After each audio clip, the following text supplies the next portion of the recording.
¿Qué tal? ¿Cómo están? Bienvenidos a un nuevo video en mi canal. En esta ocasión, el 11 ideal de la Copa Oro.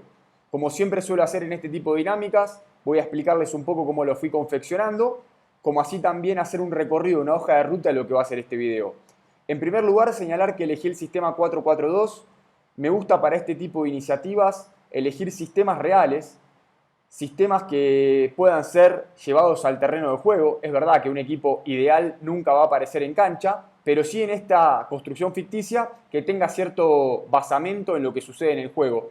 Nos hemos cansado de ver 11 ideales, por ejemplo, con 4 centrodelanteros. No es real, no sucede y me parece que le quita seriedad a un trabajo de esta índole. En segundo lugar, mencionar cómo fue la elección de los jugadores. Bajo las métricas, estadística pura y dura, el impacto en sus equipos, el impacto en el certamen, como así también mi interpretación, la mirada subjetiva de quien les habla, a partir de lo que vi en los diferentes partidos y en esta Copa Oro 2025. Traté de ecualizar de una manera no sencilla, pero sí muy sesuda, espero que así sea, entre el objetivo y lo subjetivo. En tercer lugar va a aparecer el mejor entrenador de este campeonato, el DT, que para mí fue el número 1 de este certamen. Y en cuarto lugar, algunas menciones de honor de futbolistas que por muy poco no se pudieron meter en este 11 ideal, pero que tuvieron actuaciones destacadas por diferentes cuestiones que desarrollaré al final de este video. Si les parece, arrancamos, vamos con la portería. En la portería tuve un tema que no encontré un nombre propio que se imponga de forma rutilante y rotunda por sobre los demás.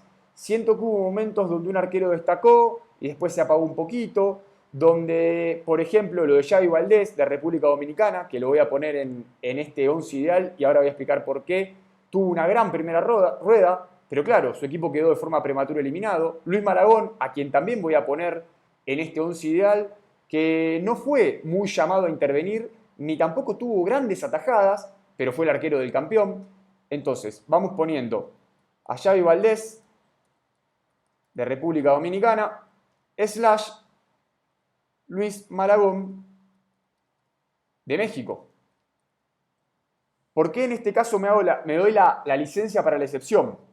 Tengo acá anotado.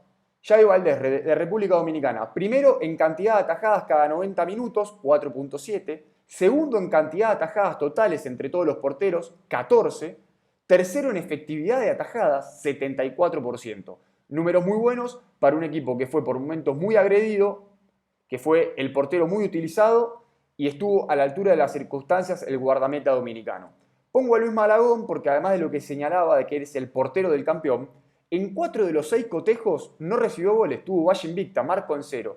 Y tiene un promedio de 0.5 goles por partido, una cuenta muy escasa que me parece que amerita colocarlo en este 11 ideal de vuelta, con la salvedad de que no encontré un arquero que así de forma contundente sea el mejor. Incluso pensé en el arquero de Estados Unidos, pensé en el arquero de Costa Rica, Keylor Navas, pero me parece que ninguno tuvo como a cabalidad la capacidad de ser escogido como el uno indudable. Por eso pongo a Xavi Valdés y a Malagón, tal vez incluso en contrapunto, ¿no? El arquero de un equipo que quedó eliminado en primera ronda, pero con un nivel muy destacado en lo individual, y el arquero del equipo campeón, pero con un nivel correcto, sin mucho llamamiento a intervenir como Malagón.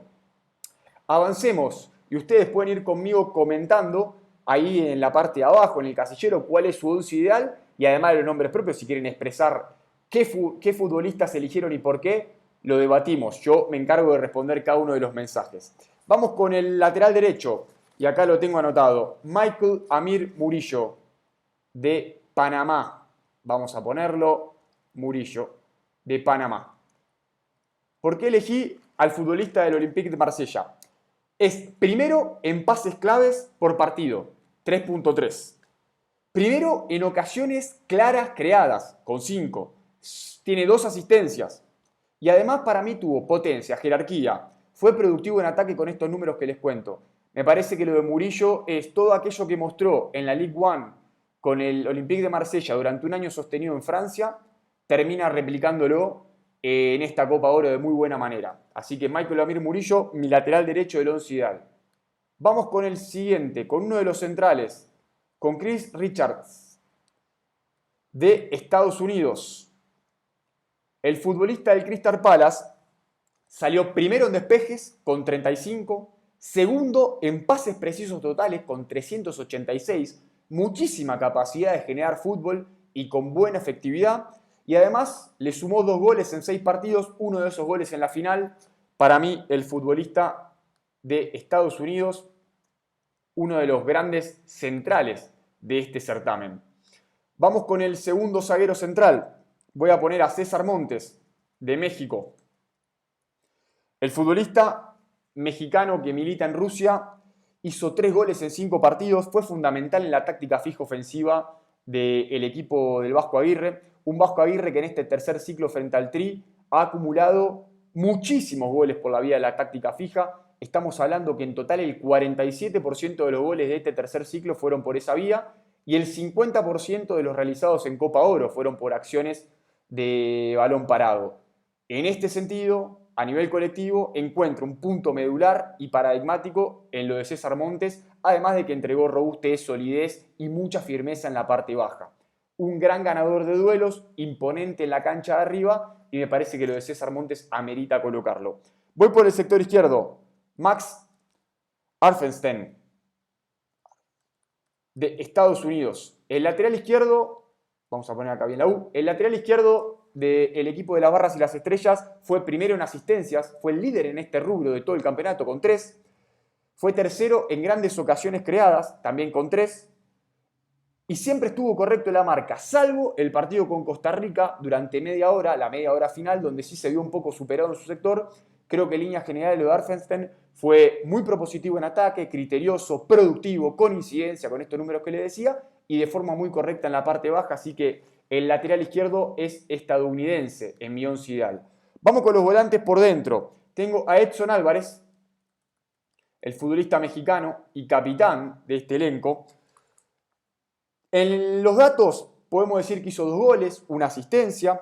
Fue segundo en las recuperaciones en este certamen con 31 pelotas recuperadas y fue tercero en pases precisos con 381. Estamos hablando que para un volante de contención tener un gran número de recuperaciones y un muy buen porcentaje de pases precisos habla de que es muy completo. Y a esto quiero agregarle que en la interpretación del juego para mí le dio a México equilibrio, le dio orden, le dio balance, en un equipo que por momentos atacaba con mucha gente, el volante de contención se encargaba de los relevos, se encargó también de sacar la pelota limpia entre la parte baja y la parte media ofensiva, era Álvarez el encargado de ser ese eslabón comunicativo entre diferentes sectores del campo de juego de México, y a su vez también quiero hablar de su regularidad, porque jugó los 540 minutos del torneo, el 100% del minutaje fue firmado por Álvarez, 6 de 6 partidos, completo. Hablamos de capacidad de recuperación, capacidad de generación de fútbol limpio y además continuidad en los minutos. Muy bueno lo del capitán mexicano. Como segundo volante, ahí dividiendo la mitad de la cancha, ya con tintes un poquito más ofensivos, ponemos a Malik Tillman, de Estados Unidos. El futbolista del PSV tuvo bastantes registros interesantísimos porque hizo 3 goles y 2 asistencias. Estamos hablando de 5 injerencias de gol en 6 partidos jugados. Es un muy buen número para un volante de tintes creativo, casi que de enganche. Incluso yo acá lo pongo 4-4-2, pero podríamos ponerlo así, con un poquito más adelante de Álvarez, para ser más honestos con la posición. Y además quiero agregar que fue primero en recuperaciones, con 34 de toda la Copa Oro, y fue primero en quites, con 23. Estamos hablando entonces de que goles, asistencias, recuperaciones y quites, juego y lucha, creatividad y fantasía ofensiva, pero también overall pico y pala cuando su equipo tenía que retroceder y tenía que armar bloque y tenía que armar la figura táctica para defenderse y tratar de quitarle la posesión del balón a los rivales. Me parecieron datos interesantes porque sinceramente yo a Tillman lo tenía mucho más en fase ofensiva, de 3/4 de cancha hacia el frente, incluso apareciendo como segundo punta, utilizando a Guimán, el número 9 de Estados Unidos, pero resulta que cuando voy a la data y hago el ejercicio de introducirme en la estadística, veo que Tillman tiene parámetros altísimos también en fases de recuperación. Me pareció súper interesante el torneo de este futbolista, que se habla de que podría salir de Países Bajos de la disciplina del PSV. Veremos dónde recala, pero ha sido un muy buen torneo para él. Vamos por la derecha con el extremo barra volante por derecha, Oscar Santis, de Guatemala. Gran torneo del futbolista de la Antigua que supo militar en el Dinamo Tbilisi de Georgia en el fútbol europeo. Es primero en tiros totales con 12, tercero en tiros cada 90 minutos con 4.1 y primero en oportunidades creadas con 12. Estamos hablando de un futbolista que intentó mucho, que se agregó con mucho tino y con mucha vocación al ataque. Yo lo pongo acá en zona de volantes, pero ¿cuántas veces lo vimos por acá, siendo un extremo bien propositivo, bien punzante, pensando en el arco de enfrente? Lo de guatemalteco fue muy destacado, además rubricó un gol y una asistencia en un equipo que fue semifinalista. Lo de Santi fue ampliamente destacado y se habla de él muy bien en Centroamérica y en equipos que están interesados en contar con sus servicios. Después, vamos con el extremo volante por izquierda, Alexis Vega, de México. Sin lugar a dudas, uno de los grandes futbolistas de este certamen.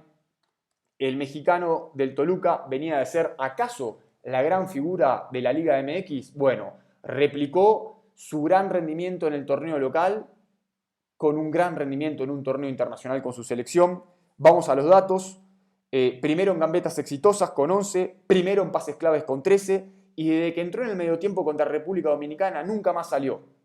Más allá de si salió minutos, me refiero a que nunca más salió de la titularidad, de su lugar de importancia, de su injerencia, de su gambeta, recortando de afuera hacia adentro. Es un extremo que si tiene que jugar la línea para proponerle uno contra el lateral rival, lo hace. Pero si tiene que cerrarse y fungir casi que como un enganche en juego asociativo en corto, también.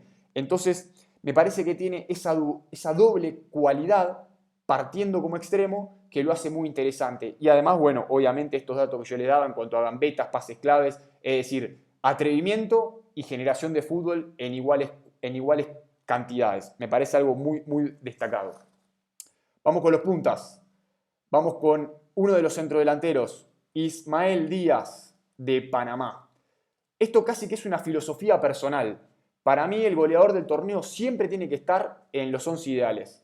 Es imposible omitirlo de la consideración al que se erige como el botín o la bota de oro de un torneo, en este caso la Copa Oro.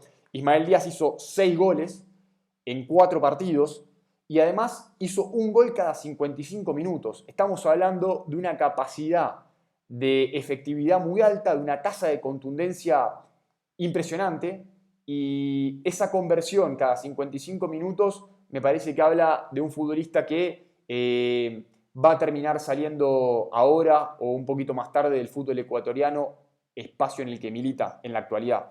Y el segundo delantero que pongo es Raúl Jiménez.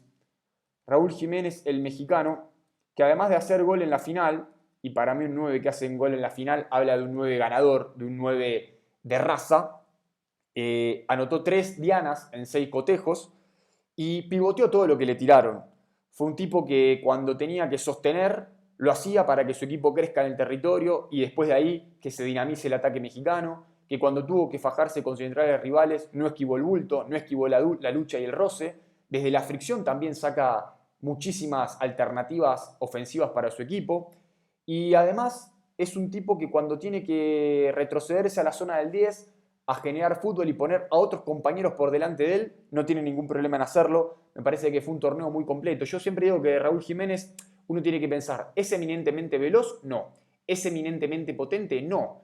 ¿Es eminentemente un gran cabeceador? No. ¿Es eminentemente un gran habilidoso? No. Pero en todos estos ítems y en muchos más, como también la finalización, como también la posibilidad de caer a diferentes sectores fuera del ecosistema natural de un 9, en todos es de correcto para arriba o muy bueno. Entonces, no es excelente para mí en ningún rubro, pero es muy bueno en todos y a partir de ahí lo hace un tipo completo y además un referente de área y un referente de su equipo. Entonces, el 11 ideal quedó con Xavi Valdés de República Dominicana o Luis Malagón de México. Lateral izquierdo, Aften de Estados Unidos. Central izquierdo, Richard de Estados Unidos. Central derecho, Montes de México. O ahí pueden rotar, no importa la posición, hablamos de los dos centrales. Michael Amir Murillo, lateral derecho de Panamá. Contención, Álvarez de México. Tillman, complementando esa parte medular y neurálgica de Estados Unidos. Por derecha, como extremo, Oscar Santis de Guatemala. Por izquierda, Alexis Vega de México. También pueden rotar. Juguemos con la fluidez posicional de los extremos. Y en punta, doble 9 con Ismael Díaz y Raúl Jiménez. Así que ese es el 11 ideal. No se olviden de dejarme en sus comentarios cuál es su once ideal de la Copa Oro, como así también por qué lo eligen y qué construcción argumentativa hacen por detrás de ese once que siembran. Y no quería omitir quién fue el mejor entrenador, porque acá estoy viendo mis apuntes, para explicar por qué elegí como mejor entrenador a Luis Fernando Tena, seleccionador de Guatemala. Esta Guatemala, semifinalista de la Copa Oro 2025, es hija del proceso. Tena tiene 53 partidos al frente del elenco Chapín, viene mostrando una evolución.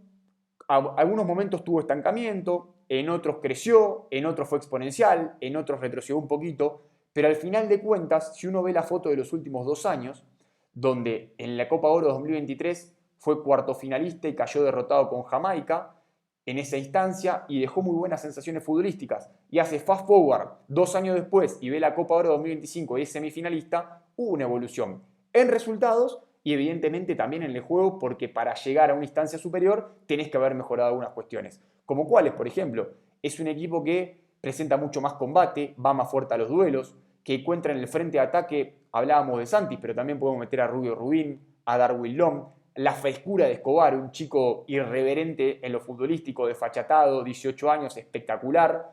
Entonces, a eso hay que agregarle Herrera, Morales, laterales solventes, sólidos, los laterales solventes, sólidos, los centrales, Pinto, Samayoa, también, que tuvieron una Copa Oro excelsa. Bueno, son muchos nombres propios que el técnico supo amalgamar, supo establecer, supo entender los contextos de los partidos. Por ejemplo, contra Jamaica, el primer tiempo salía a presionarlo alto, rozarlo, incomodarlo, no darle la posibilidad de que sean fluidos en el manejo de la pelota, de tener muy corto a los extremos picantes de Jamaica, y después en el segundo tiempo, por ejemplo, con el resultado ya a su favor, retroceder un poco las líneas, saber sufrir. Entonces me parece que es un equipo que ha sido muy pragmático, muy camaleónico adentro de cada uno de los desarrollos, con muchos nombres propios en un nivel muy alto. De vuelta, si yo me limito a las dos Copas Oro de 2023-2025, hubo una evolución. Si voy a los registros del juego, también hubo una evolución en manejar diferentes formas, diferentes fisonomías. Además, 7, 8, 9 nombres propios en un nivel muy alto. También quiero meter a Hagen, el portero de Guatemala, que después se lesionó. Entonces, todo esto recoge para mí una Guatemala muy competitiva, muy competente, que encuentra en su entrenador uno de los grandes artífices. No quiero quitarle méritos a los jugadores, pero por todas estas razones es que lo elijo el mejor entrenador de la Copa Oro. Llegaron lejos, llegaron largo, e incluso en las semifinales, en el cierre, tuvieron contra las cuerdas a Estados Unidos. Falló en los primeros 20 minutos de ese partido, donde se dio mucho territorio, mucha pelota, muchas libertades en parte baja, tuvo con muchas grietas, y bueno, entre Luna y el resto de Estados Unidos se encargaron de aprovecharlas. Pero en líneas generales, un gran torneo de Guatemala que lo ilusiona con perspectivas de eliminatoria y también de mundial, y Tena es el constructor de esto. Sí quiero decir que tiene un pendiente para mí, que es el mediocampo.